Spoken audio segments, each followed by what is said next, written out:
If you're a newer Apple enthusiast, you might not know this, but for a time, Apple actually kept the previous year's iPhone but knocked it down in price just to make it a budget model. But in 2013, they did not do this. In fact, they introduced a completely brand new iPhone.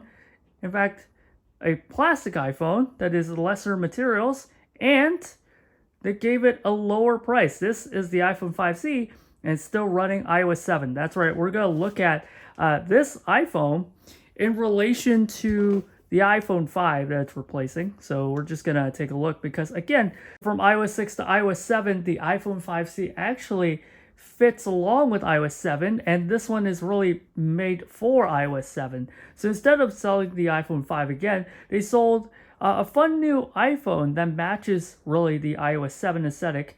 And honestly, if you think about it, how metal industrial this is, the iPhone 5 kind of matches iOS 6. But today we're going to look at the iPhone 5C still on iOS 7. And a big part of the marketing strategy is that how close it resembles iOS 7. So you can see round corners, soft pastel colors, really simple lines. You can see, right, with a black Apple logo, right, with just this thinner text, as opposed to, of course, right, the very metal industrial design, right, and the glass and the aluminum. But interiorly, these two share a lot of the same DNA. In fact, this is basically an iPhone 5. Well, not this one, but this one. It's basically an iPhone 5 because they're both running the A6 chip.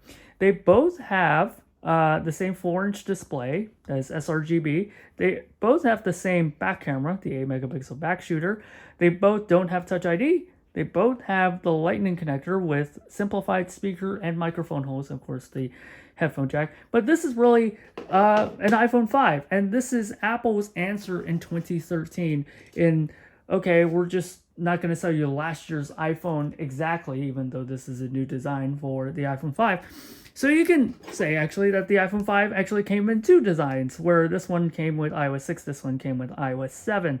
And I think it's pretty emblematic of the iOS 7 design, and the iOS 6 design kind of fits the iPhone 5 because it is very industrial looking. Yeah, soft corners, right? Really the biggest advancement in the history of iOS, the complete redesign. So we're just going to take a look at a bunch of apps and compare them. We're just going to look at all the stock apps and look at how different they are. All right, so here's iMessage. You can immediately see, right, what is so different from iOS 6 to iOS 7. So it's a very thick design, very like sheet metal design on iOS 6, and then you can see it's a lot thinner on iOS 7. The buttons no longer have a border. Or a lot of these things have been simplified, like the plus button here and the keyboard. Look at the keyboard. So you can see here that, and this is what I think iOS 6 did better than iOS 7, because while the keyboard's a little thinner, it's a little hard to tell if it's caps lock, where on here you can immediately tell that it's caps lock. This one is actually already a better design in the iOS 7 betas. I'm going to have a video on the iOS 7 betas later, but in the iOS 7 betas, yeah, it just had a terrible caps lock key because it just looks like this, but inverted. But I'll show you then in that video. It was super unclear whether it had caps lock on or off. But yeah, the keyboard is a lot thinner. You can see that, yeah, it's a lot simpler. So let's go to calendar here, right? A lot simpler of a design, and you get the full week. I think if you rotating the landscape, yeah, it's the same 5-day work week, but you can see it occupies a little bit more vertical space, right? You go into photos, you see a lot simpler. The camera app is basically a lot different than the iPhone 5. So, right, you have two modes, shooter or a video, and then you go to options, right? Panorama is hidden in there. On the iPhone 5C, everything's out in the open. So video and photo, they're all out in the open. Square is just a crop camera, so nothing new, and then Pano is right there. You also have filters. There you go. But again, the reason why I'm showing you the iOS instead of really talking about the hardware, because really it's just, the iPhone 5 again. But really the big part of the marketing, the big part of this iPhone 5C is the design. So I'm going to go to weather and not allow that, right? Full screen weather. Unfortunately, weather is no longer online, right? You go to the clock app, a lot different. In fact, you can tap to get the clock back, but you have to switch between either. Meanwhile, on iOS 6, you get both. It's just a lot simpler interface. But it does keep some of the skeuomorphism, right? As a lot of people have forgotten about. Right, so like this Rolodex, it actually imitates, a real life Rolodex. So some elements are still here, and here are the clicks, right?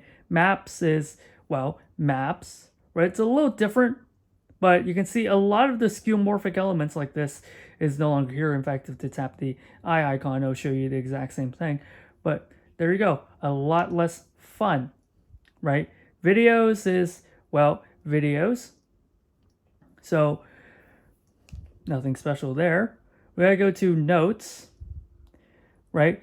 You can see here that like the iPhone 5, it has kind of this like memo pad texture. Meanwhile, on the iPhone 5C, it's a little hard to see on this camera, but you can kind of see a paper texture, right? You go to reminders, and there you go. Reminders, same thing. You still get a bit of a card thing. I would argue that this is slightly more skeuomorphic because you actually have cards that references real life cards. That's what skeuomorphism means. And you can see just slightly that it's kind of etched into the paper, kind of like the reminders here. So it's oddly skeuomorphic in some places. Stocks, a lot more simpler. I'm not going to wait 5 hours to see if Apple falls.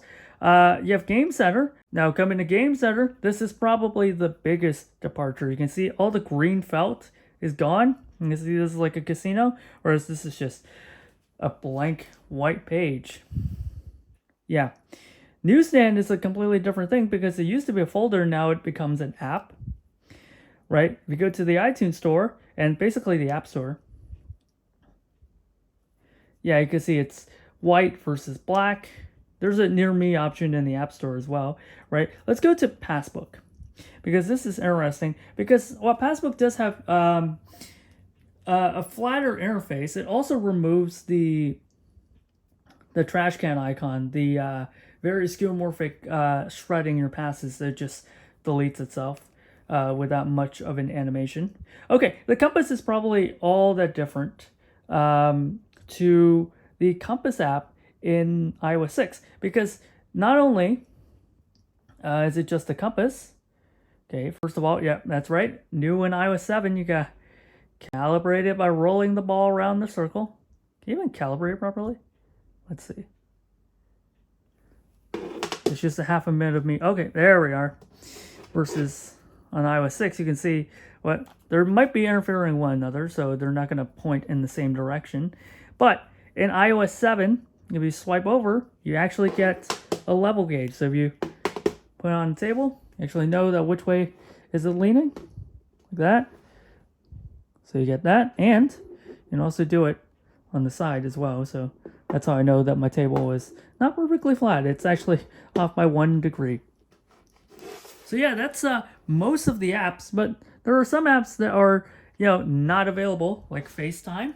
On iOS 6, it is in the phone app unless you are on an iPod Touch.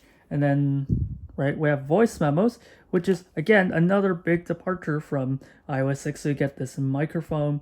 And if I speak to it, you can see it just kind of hops up and down and can record. But here you go, you just get a waveform here. Yeah, a lot of personality has been lost. Contacts I'm not going to get into.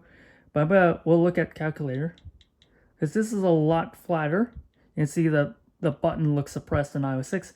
Meanwhile, on iOS 7, you just get a faded animation, kind of Johnny Ives dream here. So that's really iOS 7.